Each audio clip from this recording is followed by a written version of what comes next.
Did you know that behind the dazzling chandeliers, the shimmering silk gowns, and the portraits that tried to capture her smile, once lived a young girl who only wanted to be loved? Her name was Marie Antoinette, an Austrian princess sent to France not for love, but for politics. She arrived at Versailles, just 14, and in that moment, the whole kingdom watched her, not with affection, but with expectation and doubt. She tried to be a queen, yet the world around her demanded perfection human could ever reach. Every move she made was judged, every whisper twisted, every mistake turned into a crime.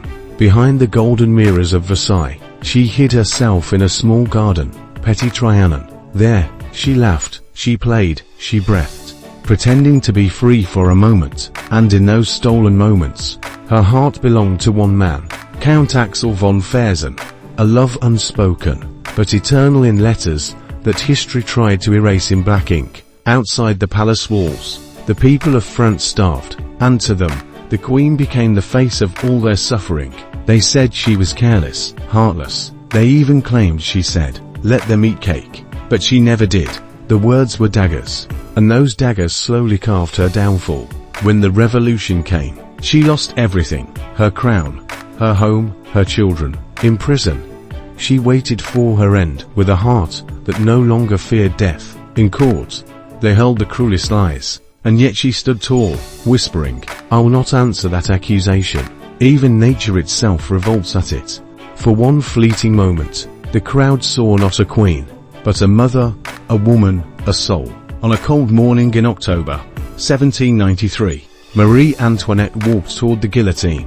Her steps were steady, and when she accidentally stepped on the executioner's foot, she said softly, "Pardon me, sir, I did not mean to do it." The final words of a queen who died not out of hatred, but because history demanded blood. Did you know that sometimes history writes women in unfair ink? They call her vain, but she only wanted joy. They call her proud, but she only wanted love. And beneath the blade of the guillotine, Marie Antoinette was no longer a queen, but a young woman, finally free. In the silence where all names become equal before death, Versailles still stands, its gardens still bloom, but in the scent of its roses lingers a whisper, the story of a queen who lived with too much light and died from too little understanding.